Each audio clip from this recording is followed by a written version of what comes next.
안녕. 성공 투자를 위한 지혜로운 소액 투자자의 채널 개미의 전략이야. 삼성전자가 오르고 SK 하이닉스가 오르면 단일 종목 레버리지는 어떻게 될까? 단일 종목 레버리지 ETF 이름만 보면 쉬워 보여. 삼성전자가 1% 오르면 2% 수익, SK 하이닉스가 1% 오르면 2% 수익. 그런데 실제 투자는 그렇게 단순하지 않아. 이번 시간에는 단일 종목 레버리지 ETF가 왜 위험한지, 이 상품이 한국장 변동성에 어떤 영향을 줄 수 있는지 함께 살펴보려고 해. 최근 한국장에 삼성전자와 SK 하이닉스를 기초 자산으로 하는 단일 종목 레버리지 ETF ETN이 상장됐어. 그런데 여기서 제일 중요한 포인트는 단일 종목 레버리지가 하루 수익률의 2배가 목표라는 거야.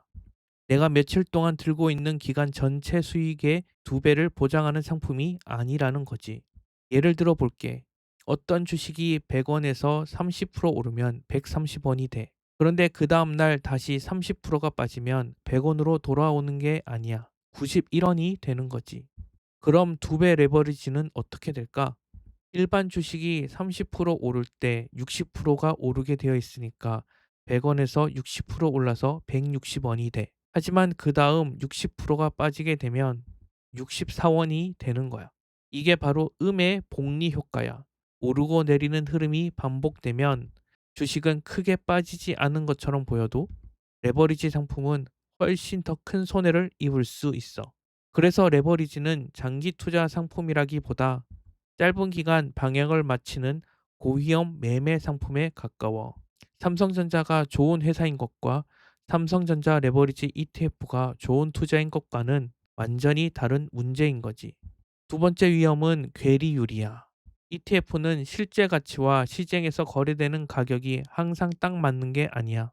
수요가 갑자기 몰리거나 거래가 불안정하거나 시장 변동성이 커지면 ETF가 실제 가치보다 비싸게 거래될 수 있어. 그러면 방향을 맞췄는데도 시작부터 비싼 가격에 들어가게 되는 거지. 세 번째는 한국장 변동성이야. 삼성전자와 SK 하이닉스는 코스피에서 영향력이 큰 종목이야.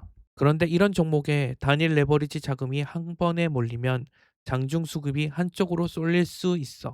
물론 레버리지 ETF 하나 때문에 한국장이 전부 흔들린다고 단정할 수는 없어. 하지만 지수 영향력이 큰 대형주 레버리지 ETF에 자금이 몰리면 등락폭을 키우는 요인 중 하나가 될 수 있지. 그런데 혹시 이런 생각을 할 수 있어. 문제가 많네. 그냥 없애버리면 되는 거 아니야? 하지만 현실적으로 이미 상장된 단일 종목 레버리지 ETF를 당장 전면 폐지하는 것은 쉽지 않아.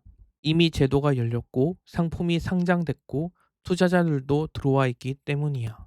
하지만 앞으로 많은 부분에서 보완이 필요한 것은 확실해.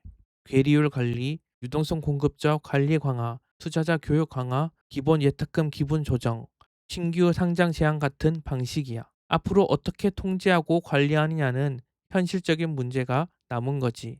정리하면 삼성전자 투자하는 것과 삼성전자 레버리지 ETF에 투자하는 것은 완전히 다른 게임이라는 것을 명심해야 해.